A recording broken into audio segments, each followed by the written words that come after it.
Tá. Gravando.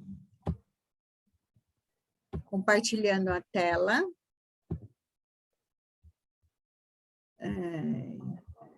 E aí, tudo certo? Podemos começar? Tudo certo, podemos começar.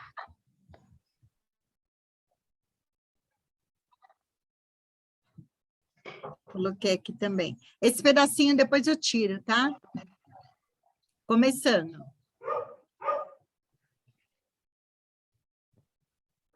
Olá, galera, tudo bem? Bem, novamente aqui com vocês. Estou de férias, mas muito apaixonada pelo nosso trabalho.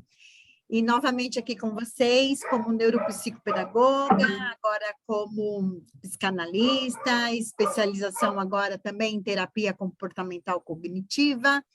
E hoje eu trouxe para vocês uma amiga psicóloga que vai se apresentar, porque nós vamos tratar de um assunto muito importante. Vamos lá, Bianca, tudo bem, Bianca? Tudo bem, a Sônia, né? É um prazer o convite de participar dessa, live com você. Sou Bianca, então, pessoal, psicóloga, formada na Universidade Católica de Minas Gerais, tenho especialização em docência do ensino superior, em neuropsicologia, em neurofeedback, sou perita judicial, tenho curso de primeiros socorros pelo Corpo de Bombeiros de Minas Gerais, especialização em educação inclusiva, ledora e transcritora devido à conclusão do curso de atendimento educacional especializado e experiência clínica na minha clínica, né, que era ABC Psicologia, e testes psicológicos desde 2004. Tá aí, Agora Bia. eu passo a palavra para a Sônia, para que ela inicie, né, a apresentação do trabalho.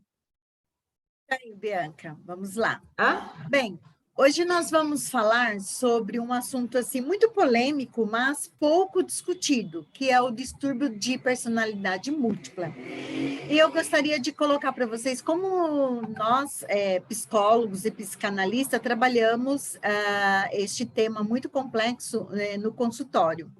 Bem, vocês sabem que eu fui por muito tempo coordenadora da educação especial e como coordenadora eu atendia, fazia muita observação em sala de aula e nas escolas das crianças com deficiência. E eu peguei alguns casos de crianças que vieram, crianças, adolescentes, e já lá para o ensino médio também, eu fiz algumas observações de pessoas já adultos, né? Porque vocês sabem que o adolescente, ele fica adulto, né? Como deficiente, e ele é como se fosse uma criança, né, Bianca? E os médicos, alguns médicos passaram para nós, coordenadores, né, alguns laudos sobre personalidade múltipla. Então, por isso que eu acho muito importante tratar desse assunto, né? Nós sabemos que é um assunto muito polêmico, não é muito discutido aqui no Brasil, mas existem muitos casos reais e que alguns médicos, neurologistas, psicólogos, até mesmo psicanalistas, confundem esse assunto com algumas deficiências ou vice-versa. Aí a Bianca trouxe para nós esse livro, Múltipla Personalidade e Ciências da Memória, e ela vai falar um pouquinho conosco. Bianca? Ok. Bom, a gente sabe que a nossa memória, ela é muito relevante, né? E ela constitui uma ferramenta muito importante no nosso cérebro e na nossa capacidade de conhecimento, de entendimento das coisas. Ela traz à tona as questões à nossa consciência, ou ela pode também bloquear, né, algumas coisas que, por exemplo, traumas que não queremos lembrar, então ela bloqueia. A memória, ela é inserida no nosso tronco encefálico, e se nós lesionarmos, né, parte de determinada área do cérebro que afete a memória, com certeza pode ser que, dependendo da lesão, vá se recuperando aos poucos, tenha uma amnésia e vai se recuperando aos poucos, ou pode ser que não venha a recuperar, dependendo, né, do tipo de lesão. Então, vale a pena lembrar que o nosso cérebro ele é muito complexo e que a múltipla personalidade, ela veio, né, já de muito tempo. Inclusive, o primeiro clássico da múltipla personalidade foi esse livro, ele é Síbil. Síbil, né, é um nome fictício, claro, de uma paciente, de uma psiquiatra, que ela...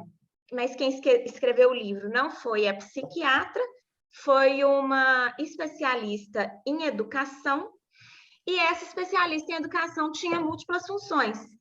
Ela era publicitária, ela pesquisava, ela era escritora, então ela sempre estava à mídia, né? Ela escrevia para faculdades, para instituições de criminologia no exterior. Então, ela pegou esse caso, né, da Síbil para poder conhecê-la. Ela estudou esse caso por 10 anos, para depois fazer e resolver escrever um livro mesmo e ter uma real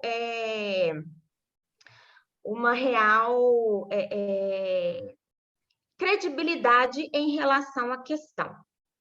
Sônia, volta só ao slide anterior, um minutinho, por gentileza. Obrigada. Essa enfermidade, ela foi ignorada 25 anos, mas ela tem sido um grande aumento na América Latina, né? Ela tem uma mistura de esquecimento, amnésia, que atualmente a gente chama de distúrbio de identidade associativa. O que acontece? Ela é muito confundida com a esquizofrenia, ela era muito confundida. Também, em livros, não existe só esse livro de múltipla personalidade, existem outros livros, né? Porém, eles são pouco explorados, são pouco estudados, porque é muito confundido com a psicose. Só que na personalidade múltipla, a gente não tem essas questões, porque geralmente ela é causada por um trauma que a pessoa, por exemplo, na infância, a negação da própria sexualidade pela mãe ou pelo pai, o abuso sexual, a identificação com o sexo mesmo, masculino ou feminino. Temos diversos traumas de infância em relação à família, que pode gerar essa dissociação de personalidade. É um apagão. A pessoa, temporariamente, ela pode ter múltipla personalidade, por quê? Ela pode ter mais de um alter. Alter é uma identidade a mais, tá? Ou pode serem 2, né? Alters, ou podem ser mais de 2 alters. E esses personagens, eles vão aparecendo de acordo com os momentos da vida e das intervenções que as pessoas fazem com ele. Quer falar alguma coisa, Sônia, a respeito? Eu gostaria de falar de um caso que, quando eu estava ainda estava fazendo a psicologia, não, psicopedagogia, e aí foi um caso assim muito interessante de uma criança. Os pais perceberam algumas alterações no comportamento dela, e depois lá pro lado da época da sua adolescência, os pais levaram esse adolescente ao psiquiatra, né? E eles foram fazendo tratamento com medicamento por causa de N comportamento que essa criança tinha, foram fazendo esse tratamento, e já na vida adulta, né, o psiquiatra, ele traz aí um laudo desse jovem, tendo como múltipla personalidade, né? E assim ficou, começaram a fazer o tratamento, o psiquiatra cancelou algumas medicações, só que esse jovem não veio a melhorar. E como ele estava já no ensino médio, então a escola, né, os colegas o tratavam como se ele tivesse uma deficiência mental, né? E com o passar do tempo, aí eu já estava fazendo a neuropsicopedagogia e comecei a estudar muito as áreas do cérebro.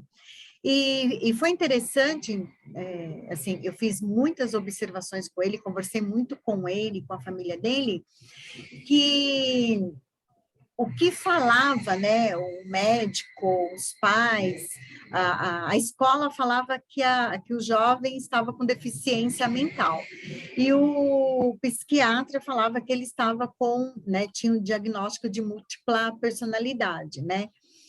Só que nas nossas observações, né, já como neuropsicopedagoga, eu fui observando que alguns comportamentos desse jovem estavam assim relacionados ao que a família, a escola não deixavam ele fazer.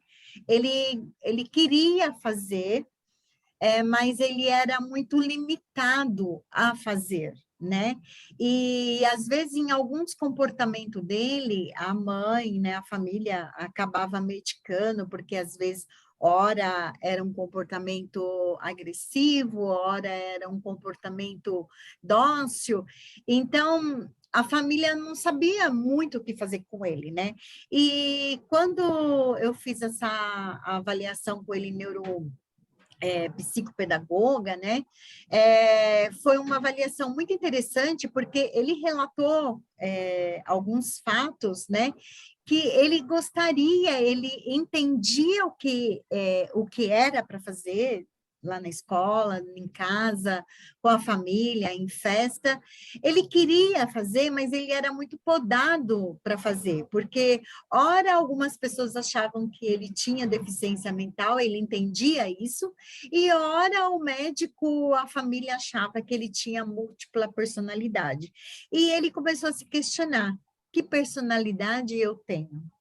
Né? O que é essa múltipla personalidade? Ele começou a se questionar. Então, é muito interessante, Bianca, tudo isso que nós estamos discutindo, né? Porque esse caso que foi relatado nesse trabalho, nós discutimos muito entre nós, né? E são casos que são verídicos, né? E as pessoas tratam, às vezes, como um outro tipo de patologia, né? Eu vou passar o slide para você continuar, tudo bem? Tudo bem.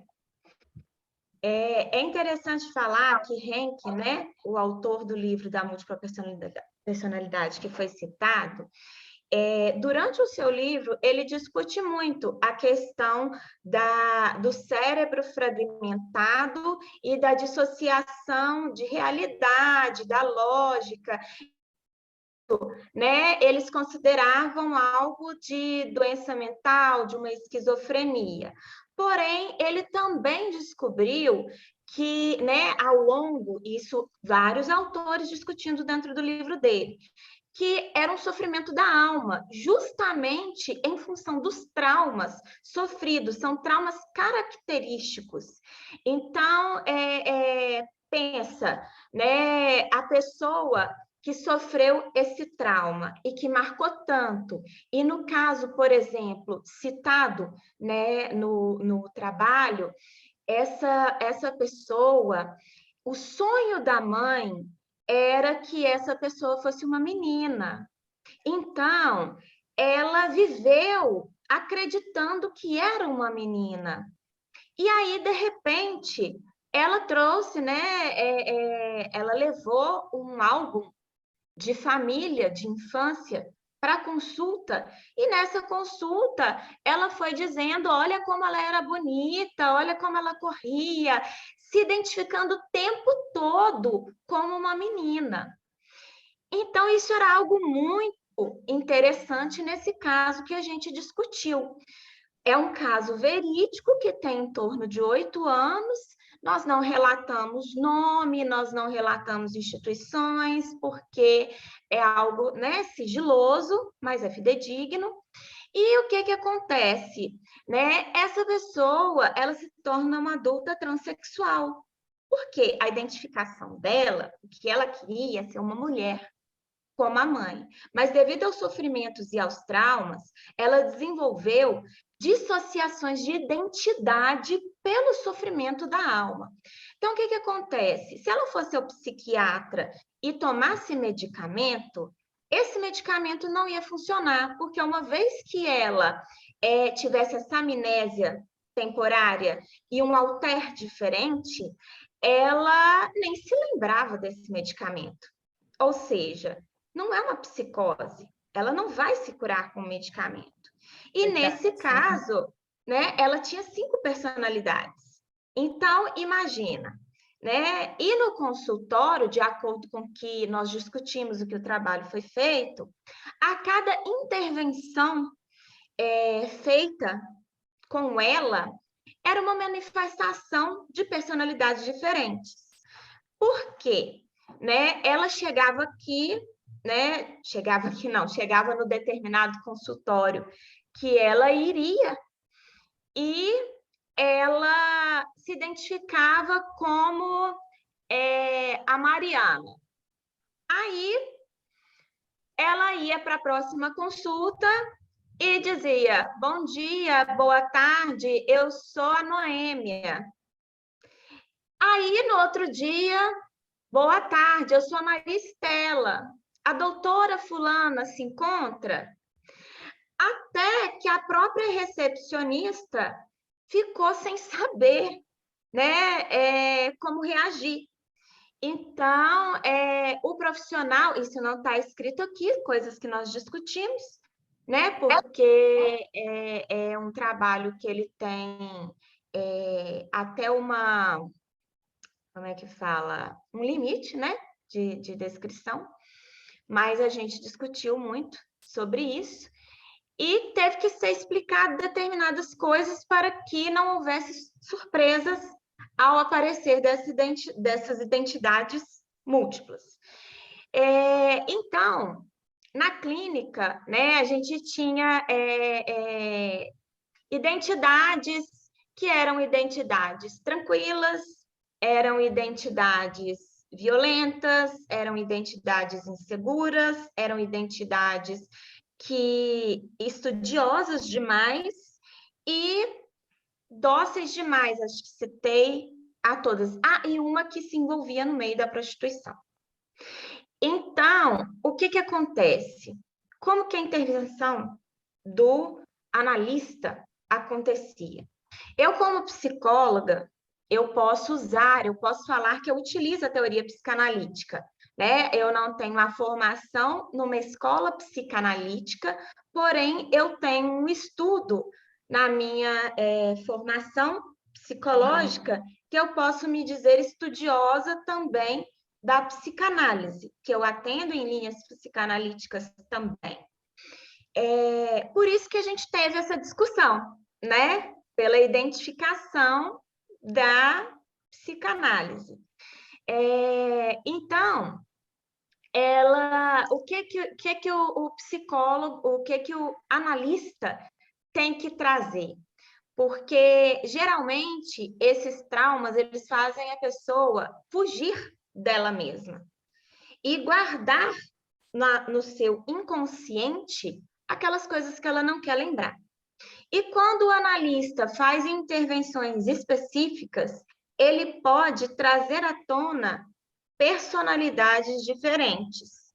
Por quê? Porque aquela personalidade não quer aceitar aquele tipo de intervenção. Então, ela invoca a outra. E elas conversam entre si, na cabeça, para ver qual domina, porque tem a dominante. Existe a personalidade dominante.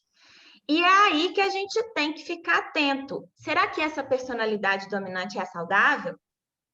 Então, a gente, antes de qualquer coisa, tem que ter a segurança, tá? Do que você está fazendo, o domínio daquilo que você está fazendo, porque às vezes você pega um caso desse e você não sabe o que fazer, você não sabe como reagir, né? Como a gente conta aí, né, num dos trechos do trabalho da Sônia, está escrito que ela queria se enrolar o analista, né, num arame Amarrar. farpado até que ele sangrasse.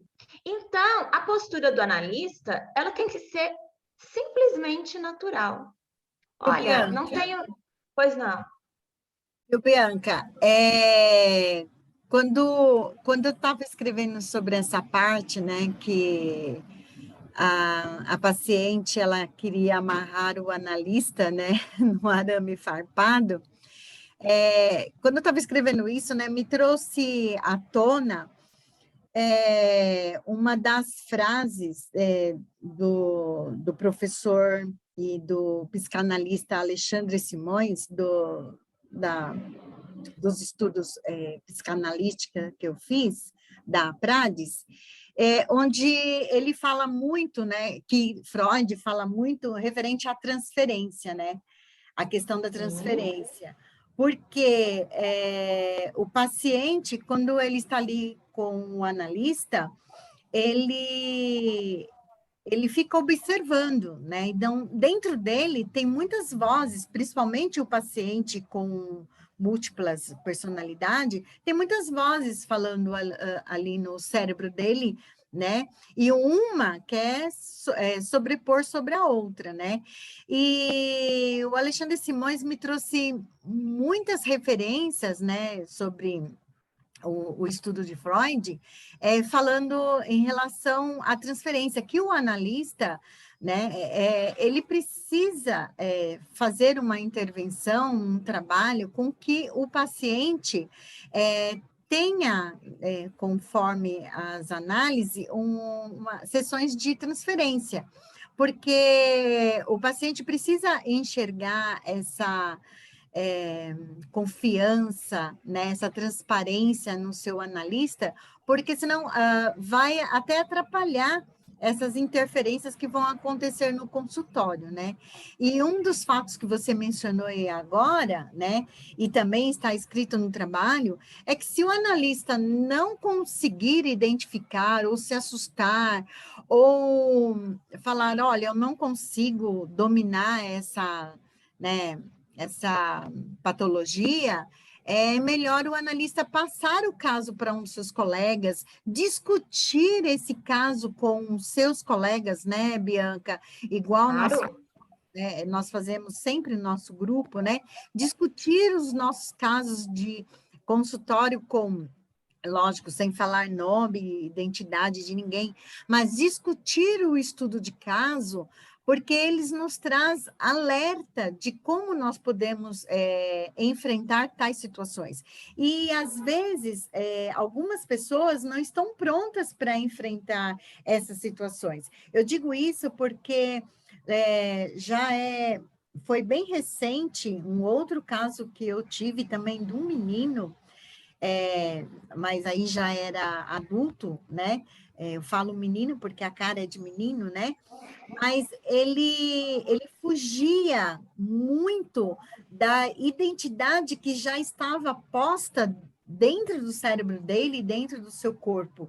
Ele tentava fugir porque ele achava que ia desagradar a família, desagradar a igreja, ele queria agradar a família, a igreja, ele queria agradar a comunidade, mas ele não conseguia dominar tudo isso dentro dele. Então, ora ele tinha algum comportamento, ora ele tinha outro comportamento, né? É um caso muito recente, né, que foi muito discutido entre nós na área da neuropsicopedagogia clínica, e agora vem aqui à tona nesse trabalho. Então, assim, o analista não deve ter medo, né? E de saber o seu limite. Ele deve passar para o seu colega, fazer um estudo de caso com seus colegas, para poder enfrentar todos esses processos, porque não é fácil descobrir, observar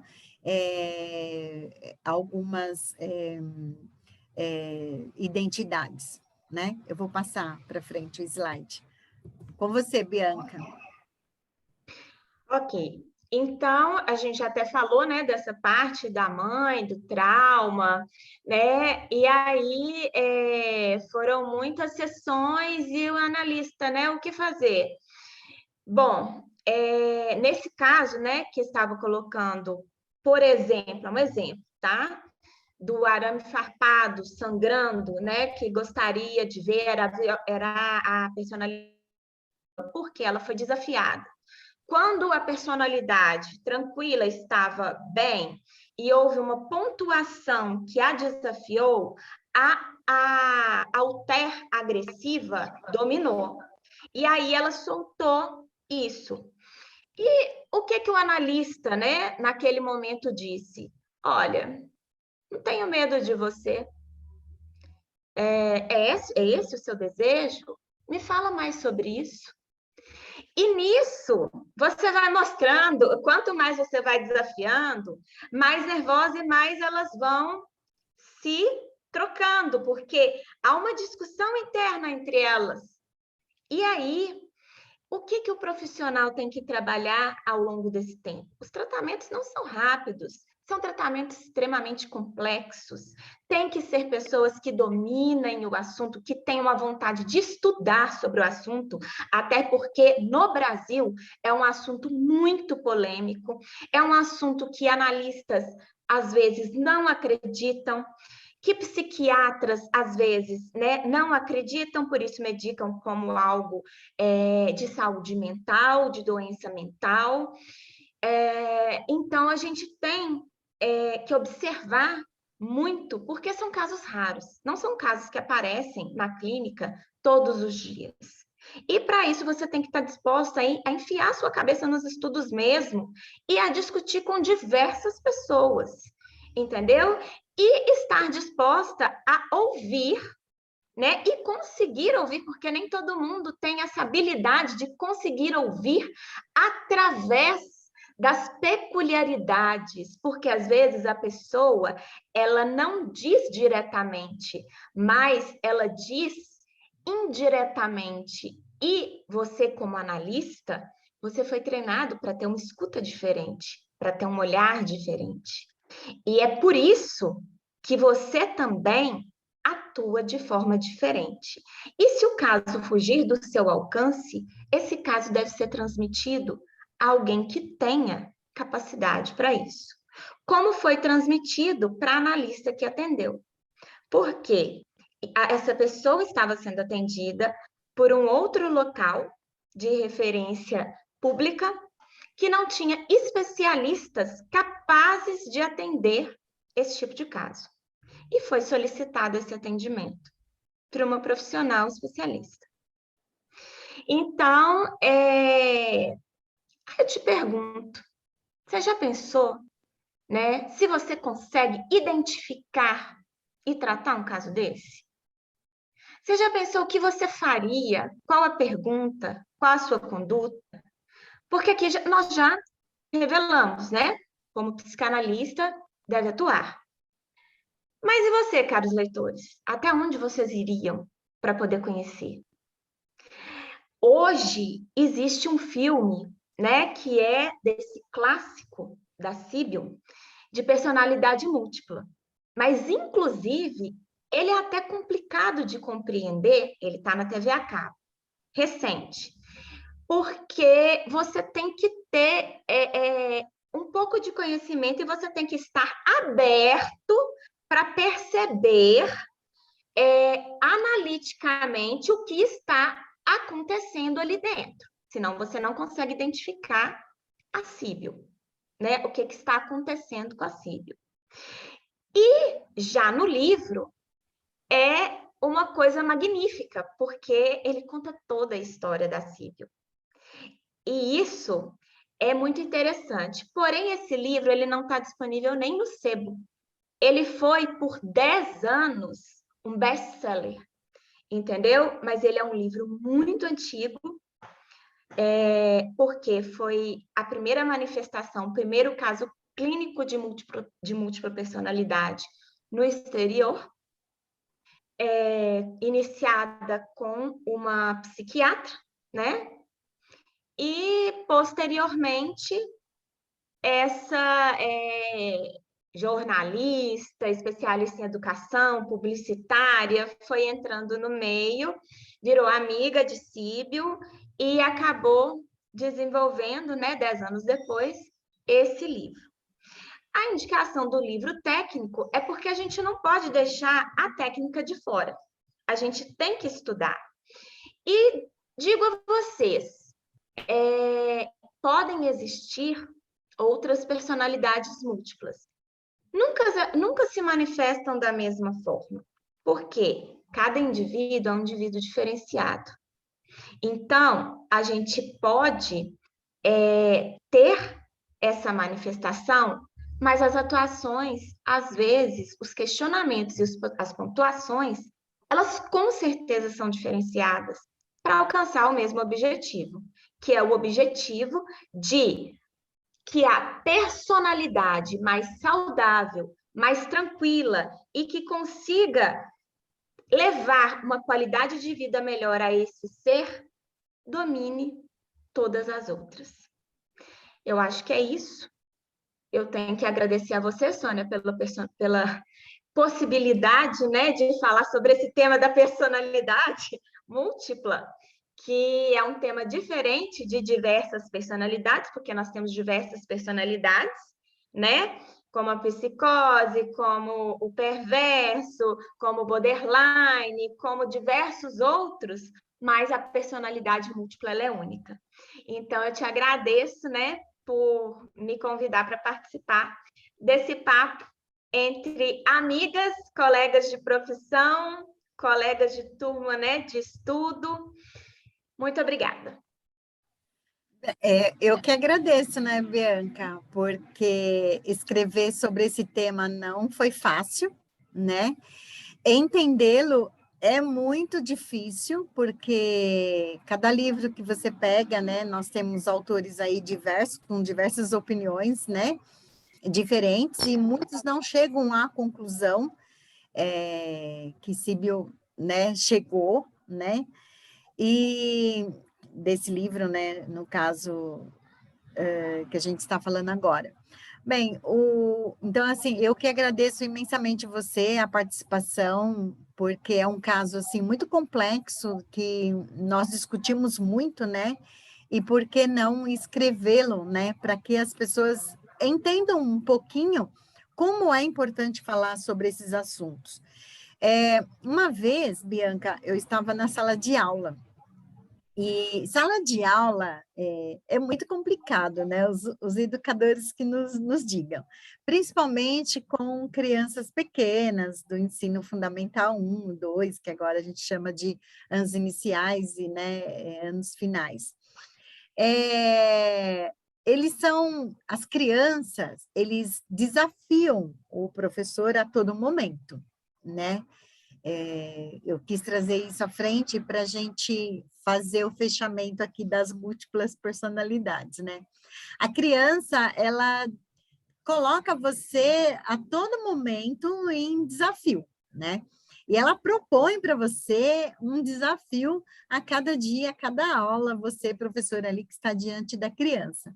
E uma vez, Bianca, eu entrei na sala, a sala estava pegando fogo, aluno subindo na carteira, e aquela arruaça na sala de aula. E aí eu fiquei muito brava com os alunos, né? Muito brava. Eu não tenho o costume de gritar na sala de aula, nunca tive esse costume, porque eu acho que gritar vai provocar mais ainda as crianças, né? Principalmente criança. Então, eu tenho o costume de, assim, de entrar na sala de aula e ficar parada, assim, na porta, esperando eles se comportarem. Mas, nesse dia, eu poderia ficar ali o dia inteiro, que a arruaça que estava ali não iria parar. Então, eu tive que tomar uma atitude mais drástica. E eles, os meus alunos, né, por eu entrar e ficar brava, chamar a atenção deles, né, separar os alunos que estavam fazendo bagunça, colocar uns alunos de um canto, outros de outro. Então, pela minha atitude assim mais drástica, eles estranharam, né? Eles estranharam e falaram assim para mim, eu nunca me esqueço disso. Teve um aluno que virou e falou assim, professora, não é a sua personalidade. Você não chega assim, brava com a gente, separando os alunos e dando bronca. Não é a sua personalidade. Hoje você está com outra personalidade. Mas ele não queria se referir à minha personalidade, ele estava se referindo à minha postura, né? Porque eu sempre tive uma postura mais, né, calma, mais dócil, mas aquele dia eles estavam virados no girai, como a gente fala, né? E eu tive que tomar uma atitude mais dócil. Mas, naquele momento, aquele aluno Uma me chamou atitude a mais atenção. impositiva, né? Você precisou Oi? se impor. Você precisou Sim, se impor para sim. acalmar aquela turma, Para né? acalmar, principalmente aquela turma que estava subindo em cima das carteiras, correndo, brincando Sim, e batendo, agredindo as outras crianças, chamei ajuda, né, até, mas o que me chamou a atenção foi essa criança falar da minha personalidade, isso me chamou a atenção, porque ele estava querendo falar da minha postura, e ele falou da minha personalidade. Isso me chamou a atenção. E aí eu fiquei com essa palavra na cabeça, né? E depois, mais para frente, conversei com os pais dele, né? E aí os pais dele me contaram, né, que ele estava fazendo um tratamento com uma psicóloga, porque ele tinha vários tipos de comportamento, né? E a psicóloga falava muito com ele sobre personalidade. E olha só, como criança, né? Então, ele não sabia falar sobre a minha postura mais firme, mas ele falou sobre personalidade. E eu fiquei muito tempo com isso, né? Assim, procurando entender por que aquela criança tão pequena já estava falando sobre personalidade. Então, assim, o que eu quero chamar a atenção com isso é que as crianças, elas têm um poder muito grande de observação em todos os ambientes, né? E elas têm um poder muito grande também de desafiar ao próximo, aos pais, à família, etc., né?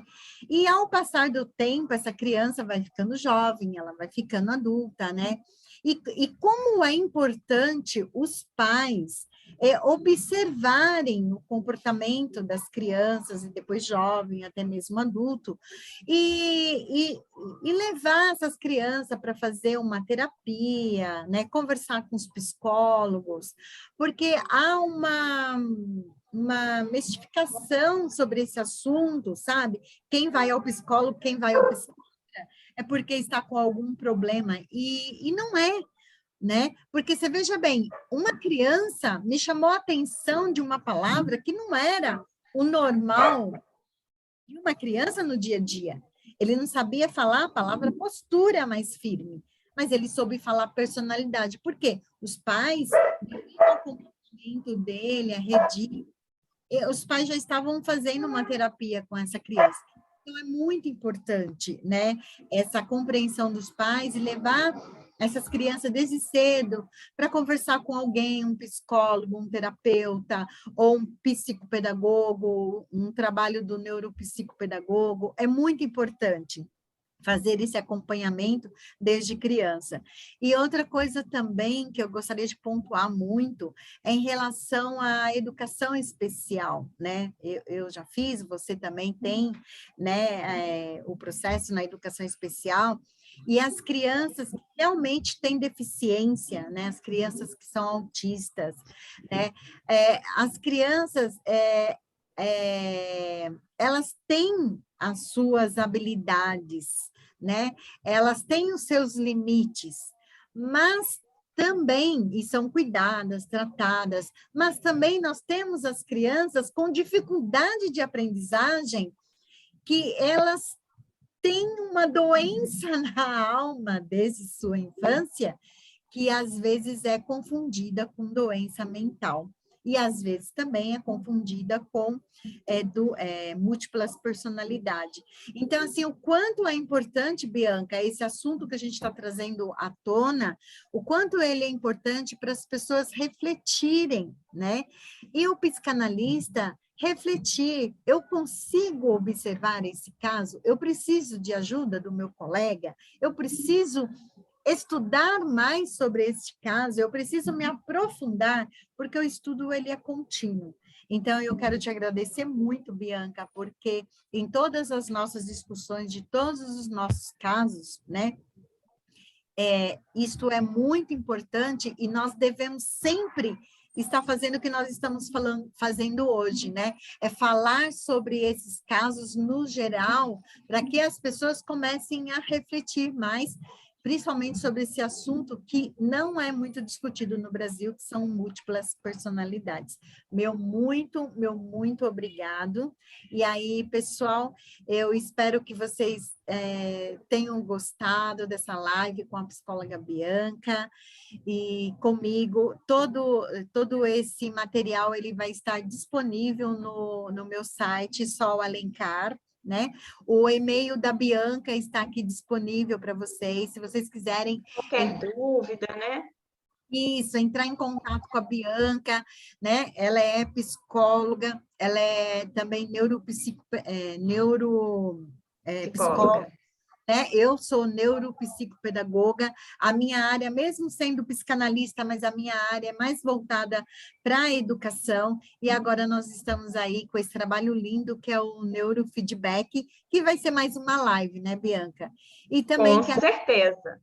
quero agradecer a Associação Brasileira de Psicanálise, a Insight da Abrades, né? Minha professora orientadora, Rosimeire, né? Ela gostou muito desse nosso trabalho, dessa escrita, né, minha, sobre distúrbio de personalidade múltipla.